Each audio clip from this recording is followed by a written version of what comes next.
Hello and welcome to Brussels South Railway Station, the heart of the city's long-distance services like the one we're taking today to Prague with European Sleeper. Walk with me while I tell you a little about today's video. I'll share my experience traveling with this new open-access operator, highlighting the train's accommodations and amenities, including the recently added restaurant. You will also find out why a malfunction on my car made me feel worse than the fictional Belgian detective Hercule Poirot and the mystery behind the entire train waking up at the stroke of midnight. In the morning, we'll enjoy together the breathtaking views of the Elbe Valley Railway, one of the most stunning railway sceneries in Europe. Along the way, I'll also provide insights about European Sleeper and its partners, Lineas and train charter services, which holds the train on this nearly 1200 km trip. Come along!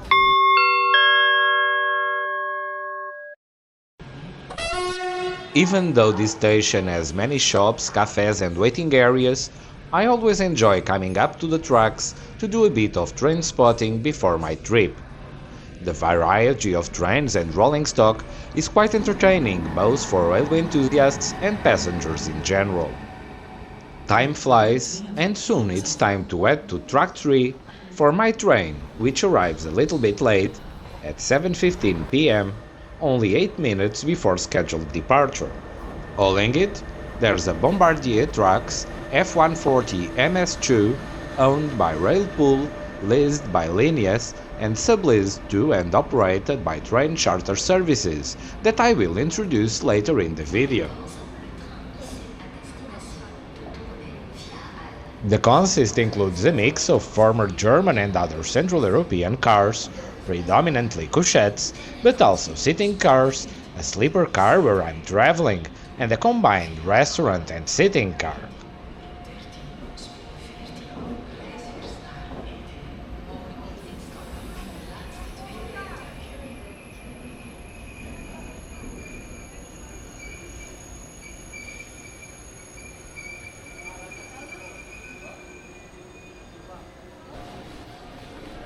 My car tonight is a Type P stainless steel sleeper manufactured between 1954 and 1956 for the Compagnie Internationale des Wagons-Lits, commonly abbreviated to Wagon-Lit. It has received upgrades throughout its life and is currently used by European Sleeper for services from Brussels to Prague and back. Fortunately, I have a compartment in the middle of the car, which is the best area to travel away from the bogies.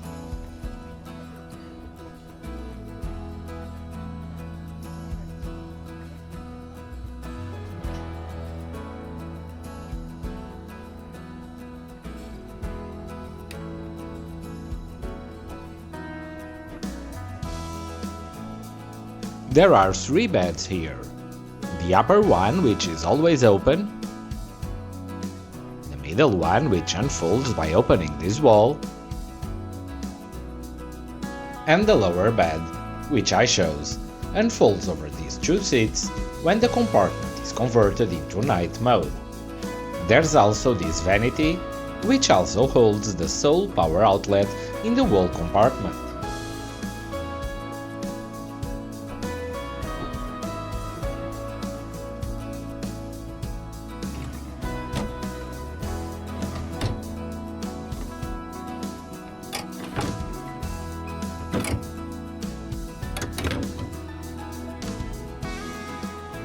Boarding was done very quickly, and we managed to depart at 7:25 p.m.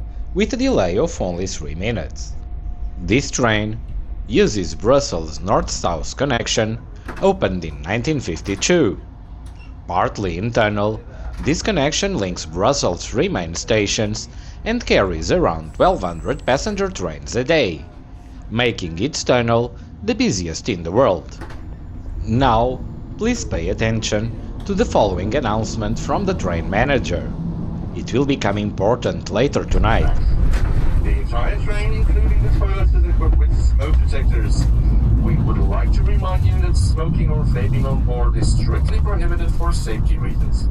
Be cautious when using sprays such as deodorant, as they can unintentionally trigger the smoke detectors. Shortly, we will all learn how sensitive are these smoke detectors. Not long after departure, the cabin attendant comes along offering a welcome drink. I wanted something stronger but settled for a Fanta. With this trip well underway, it's time for today's trip map, from Brussels to Prague, stopping in Antwerp, Rotterdam, Amsterdam, Berlin, among many other stations, for a total distance of 1,188 kilometers in 15 hours and 44 minutes.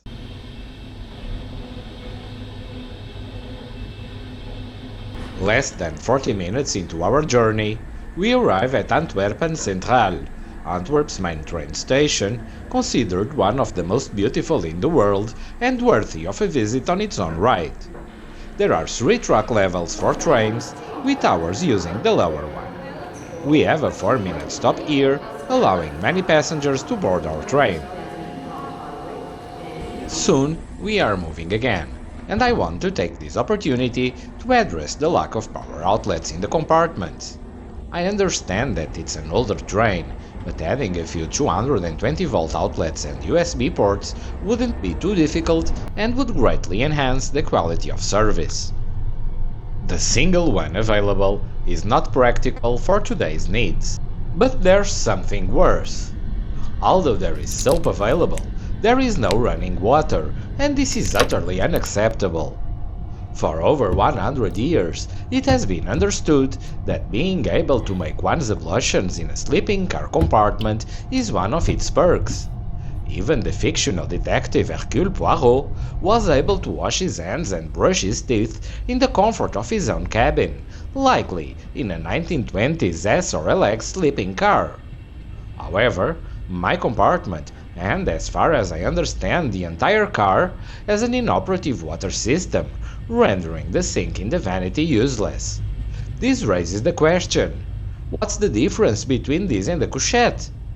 With this malfunction, I'm worse off than poor old Poirot, or should I say, poor me, in this situation. Regardless of the availability of power outlets, USB ports or functioning taps, our trip continues. After our stop in Rotterdam, it's time to head to the restaurant for dinner, which requires prior booking.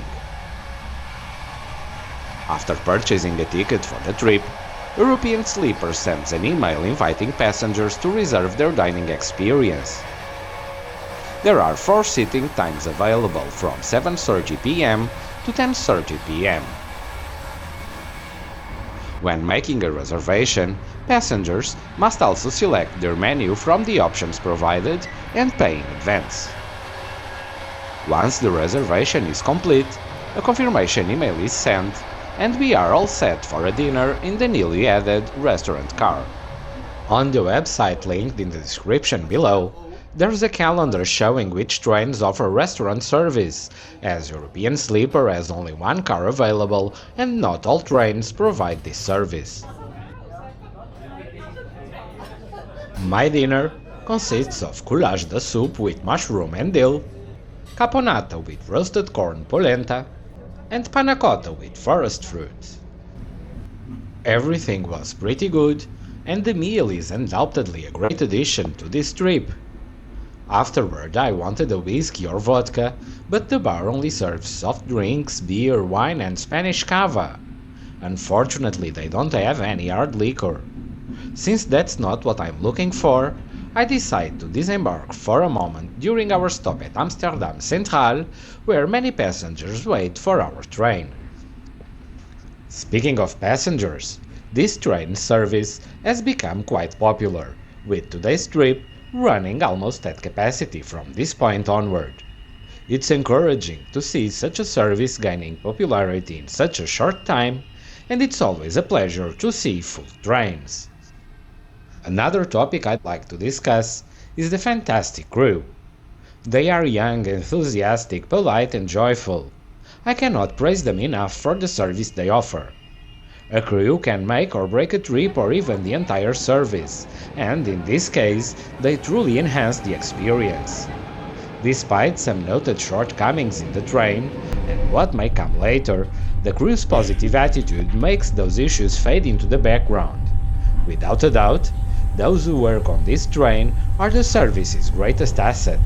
Since it's already late and I'm tired, it's time to return to my compartment, already switched to night mode by the cabin attendant, and get some rest, being this the moment when I notice another malfunction in my cabin. This is the bedside lamp for the middle bed and how it should work.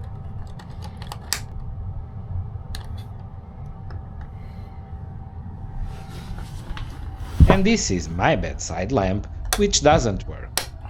Oh boy. Anyway, see you tomorrow. Or not. Do you remember the train manager's announcement about the smoke detectors? Well, it looks like they are really sensitive and the whole train wakes up. This racket lasts for around 15 minutes until someone finally resets the system and I can go back to sleep.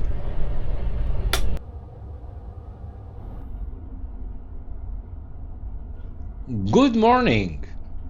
After a good sleep, I wake up as we cross Berlin. The bed is quite comfortable, and even though I usually have trouble sleeping on trains, tonight I slept like a baby. As soon as the crew notices that I'm awake, the cabin attendant approaches to inquire if this would be a good time to serve breakfast and what hot drink I'd want. I go for the coffee, of course, and have my breakfast enjoying these fantastic views. One of the advantages of traveling by train is the opportunity to take a stroll. I will do that now before we arrive in Dresden, as from there onward we will have the stunning scenery along the Elbe Valley Railway. Join me as I walk from the back to the front of the train, showcasing the different cars and accommodation types available. I would like to take this opportunity to also talk a little about European Sleeper, Lineas and train charter services. European Sleeper is the investor and handles all commercial aspects of the train. It serves as the company's face for clients, selling tickets, providing on-board services, and generally ensuring that passengers have everything they need during their journey. Lineas, the largest freight operator in Europe, leases the locomotive from Railpool, which is a rolling stock leasing company.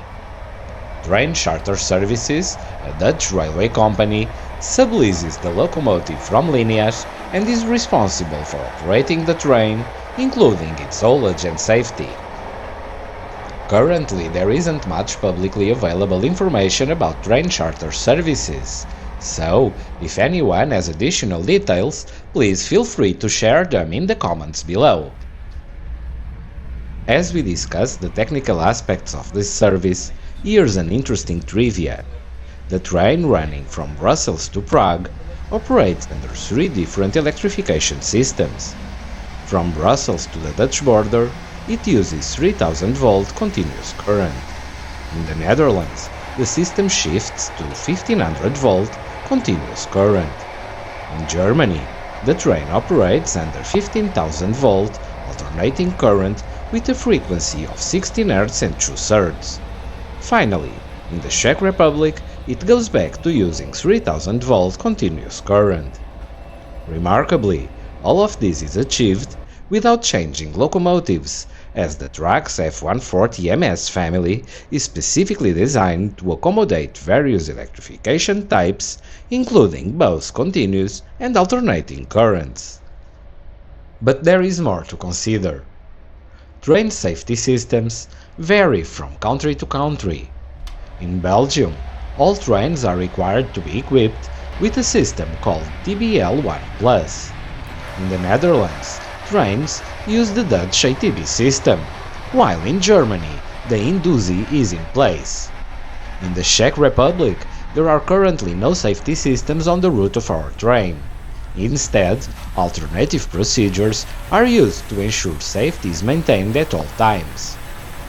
The European Train Control System (ETCS) is being deployed across Europe to eliminate the need for cross-border trains to carry the various equipment required for different national safety systems. However, until ETCS is fully operational throughout the continent, trains that operate across borders must still be equipped to utilize the various national systems. And why am I going into such level of detail? I'm talking about it because, being this an international train traveling through 4 different countries, it's fascinating to highlight the complexities of managing cross-border train traffic. It's a remarkable achievement that this train can be operated without locomotive changes at each border, which used to be standard practice until recently. Do you enjoy these technical tidbits? Please let me know in the comments below.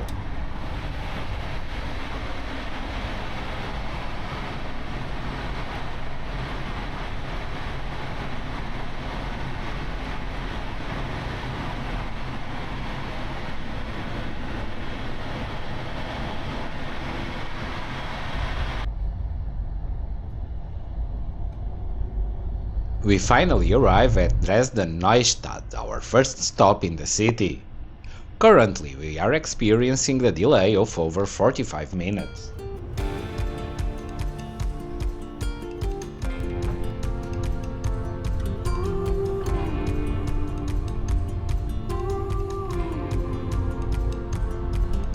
Dear passengers, we are arriving in Dresden Hbf. You can exit the train on the left-hand side in the travel direction. Beste reizigers, voorkomen aan in Dresden Hbf. U kan uitstappen aan de linkerzijde in de rijrichting.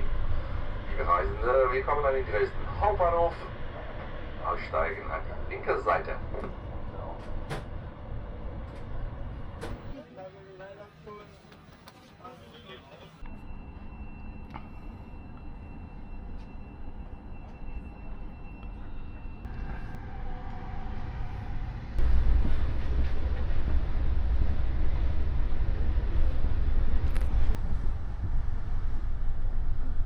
After Dresden, we enter the most beautiful part of the trip, with stunning views of the Elbe River.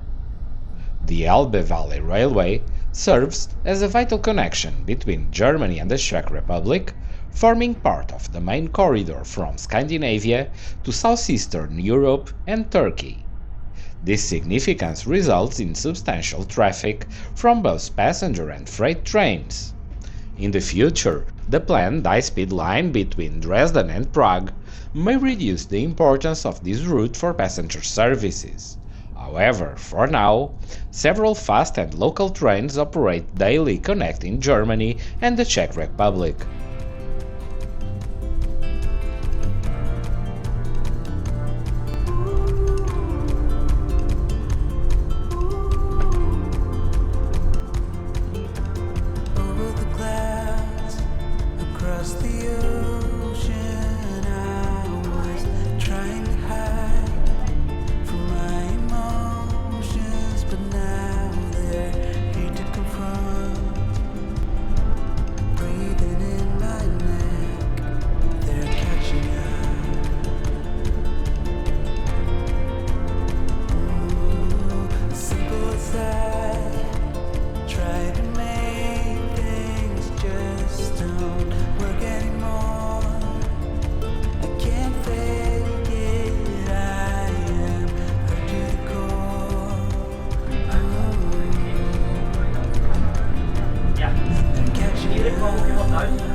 rest of my life, and the ghosts are always just behind. Oh, breathing in my neck, don't know what they want, but they're catching up nonetheless.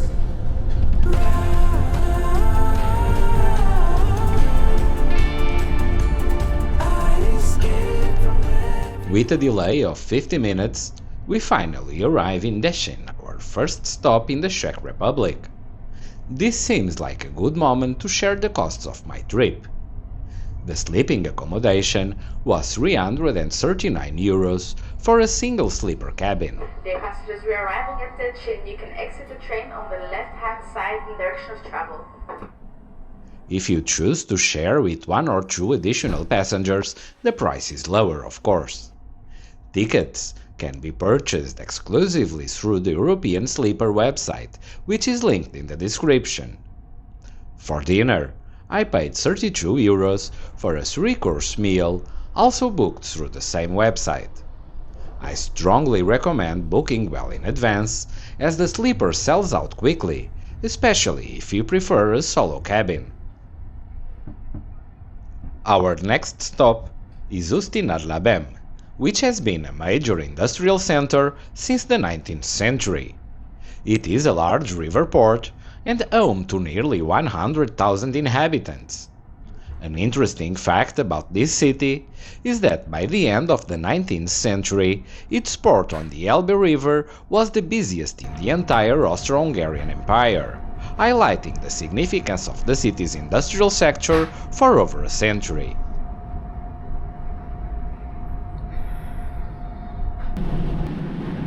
This is the last time we see the Elbe on our journey to Prague. Farewell!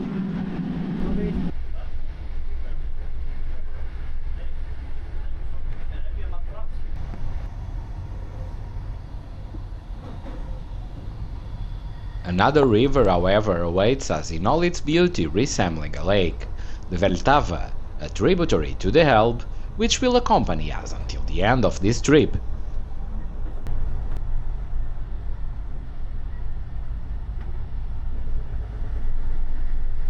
Praha-Holesovice is our first stop in Prague, meaning that this almost 1200 km trip is nearing its end. We came all the way from Brussels in a 70-year-old sleeping car, through stunning sceneries and with a fantastic crew, an epic adventure which, despite all the malfunctions in the sleeper, I deeply enjoyed. Bear with me as we make our way to Prague's main station, sightseeing a little in the process.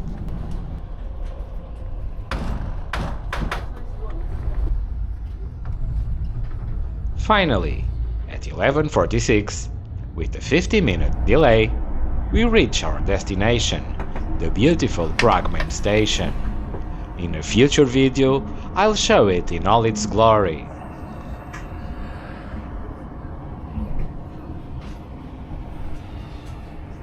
As we disembark, I'd like to share my thoughts on this trip. First, there is the delay of almost 1 hour, which I feel is a bit excessive. I'm not sure if this is common, but it's what happened today. Now, regarding the train itself, the car is an older model that lacks some modern amenities, such as a shower in the cabin. However, passengers are aware of this when they book, and European Sleeper doesn't promote anything beyond what's capable of being offered in this car. On the positive side, the train has a pleasant rolling motion, and with a comfortable mattress, duvet and pillow, it provides a good night's sleep. That said, the absence of running water in the cabin and the damaged bedside lamp are disappointing. Additionally, the overly sensitive smoke detectors can cause unnecessary disturbances as passengers wake up for no reason. Another downside is the limited drink selection at the bar. Sometimes, passengers might want to enjoy a nightcap before bed, typically a type of hard liquor that European Sleeper could offer at a premium price. However, I've saved the best for last: the crew. I've previously praised them, and I'll do so again. Despite the various issues, they truly shine with their energy and enthusiasm. If it weren't for such a wonderful crew on board, my trip would have been far less enjoyable. They really make this service worthwhile. As I get nearer to the Class 186 locomotive, I want to express my gratitude to you for joining me on this journey. If you enjoyed the video, please give it a thumbs up, share it with your friends, subscribe to my channel, and leave a comment below. Your support is incredibly helpful and means a lot. Thank you for being here, and see you next week.